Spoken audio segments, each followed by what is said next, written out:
We knew the papillosquamous diseases in dermatology. So हम nail psoriasis पे थे. तो नेल सोरियासिस के क्या फीचर्स होते हैं. फर्स्ट पेटिंग ऑफ नेल हो जाता है. उसमें लीजन्स कैसे दिखते हैं, डिप्रेशंस दिखते हैं नेल प्लेट पे. और नेल प्लेट क्या होता है, एक्सपोज ट्रायंगुलर एरिया होता है जो कि नेल में होता है.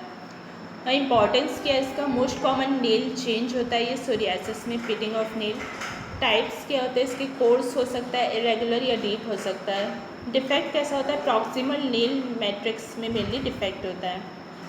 ना सेकेंड साइन होता है इसका नेल सोरियासिस का, सब अंगुल हाइपरकेराटाइटिस. अंगुल मीन्स बिलो नेल, सो नेल के बिलो जो है हाइपरकेराटोसिस हो जाता है. सो नेल प्लेट और नेल बेड जो है ना वो सेपरेट हो जाता है. अंडरलाइंग नेल बेड जो रहता है नेल प्लेट से सेपरेट हो जाता है as a result of hyperkeratosis. तो उसकी वजह से थर्ड साइन मिलता है, that is distal onycholysis. So ये जो सेपरेशन होता है उसी को ओनाइकोलाइसिस बोलते हैं. और फोर्थ साइन होता है ऑयल ड्रॉप साइन या सैल्मन पैच. सो ये पैथोग्नोमिक होता है सोरियासिस के लिए, नेल सोरियासिस के लिए. ये इसका इंपॉर्टेंस है. और इसका प्रेजेंटेशन कैसा होता है, रेडिश येलो कलर का सर्कुलर डिस्कलरेशन मिलता है नेल बेड के ऊपर, तो इसको ऑयल ड्रॉप साइन बोलते हैं. ना रीजनल वेरिएशन कैसा होता है सोरियासिस में, एक तो स्कैल्प सोरियासिस होता है, दूसरा फ्लेक्चरल सोरियासिस होता है जिसको इन्वर्स सोरियासिस भी बोला जाता है, क्योंकि नॉर्मली सोरियासिस एक्सटेंसस पे होता है, तो अगर फ्लेक्चर पे होता है तो उसको इन्वर्स बोलते हैं.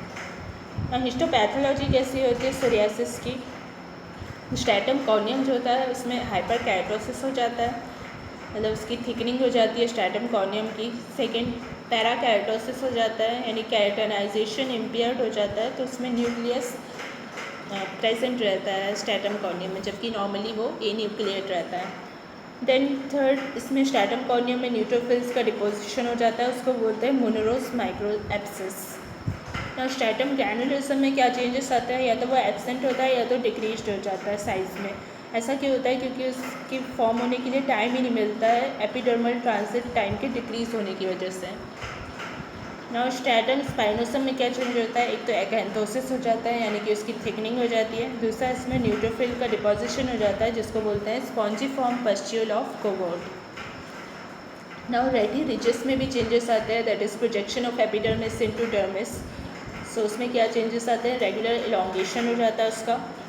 दूसरी चीज़ जो डर्मल पैपिला रहता है, मतलब projection of dermis into the epidermis, उसमें डायलेटेड ब्लड वेजल्स दिखते हैं और इसीलिए ऑस्पिट साइन भी मिलता है. ना जो सुप्रा पैपिलरी रीजन है उसमें थिनिंग हो जाती है, मतलब जो टिश्यू रहता है डर्मल पैपिला के ऊपर उसकी थिनिंग हो जाती है.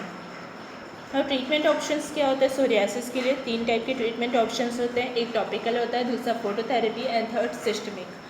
सो टॉपिकल कब दिया जाता है, जब less than 10% body surface area involve रहता है. एंड फोटोथेरेपिक और सिस्टमिक कब दिया जाता है, जब greater than 10% body surface area involve होता है. और टॉपिकल थेरेपी का पर्पस क्या होता है, एक तो स्केलिंग को वो रिड्यूस करता है, तो उसके लिए इमोलिएंट्स दिया जाता है. दूसरा एंटी इन्फ्लेमेटरी के लिए क्या दिया जाता है, टॉपिकल स्टेरॉइड्स दिया जाता है. थर्ड, डीएनए सिंथेसिस को इनहिबिट करने के लिए कोल टार और डाइथरेनॉल दिया जाता है. देन फोर्थ, कैरेटनाइजेशन को नॉर्मलाइज करने के लिए एक तो विटामिन ए एनालॉग्स दिए जाते हैं जो कि रेटिनॉइड्स होते हैं, और उसमें मेनली टाज़ारोटीन दिया जाता है.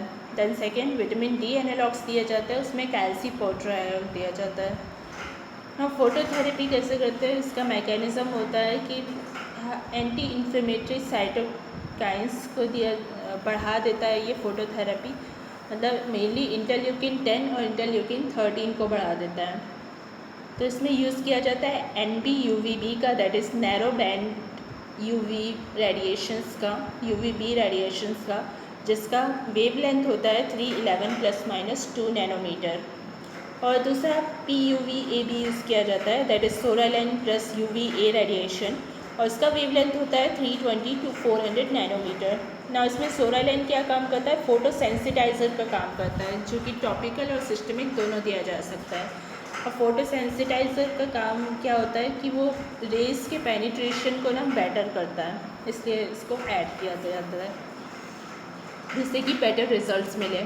ना फोटोथेरेपी के रेजिमेंट्स कौन कौन से होते हैं? एक तो गोएकर मैन रेजिमेंट होता है जिसमें कोल टार और NB UV रेडिएशन यूज़ किया जाता है, नैरो बैंड UVB रेडिएशन। और दूसरा इनग्राम्स रेजिमेंट होता है जिसमें कि कोल टार और साथ में नैरो बैंड UVB रेडिएशंस के साथ साथ डेथरेनॉल भी यूज़ किया जाता है ना। सिस्टमिक थेरेपी कैसी होती है? ये सिर्फ स्पेशल सिचुएशंस में यूज़ की जाती है। इसमें इन्वॉल्व होता है methotrexate, acitretin, cyclosporine, fourth apremilast and fifth systemic steroids. So systemic therapy के बारे में और नेक्स्ट वीडियो में देखेंगे। Thanks for watching.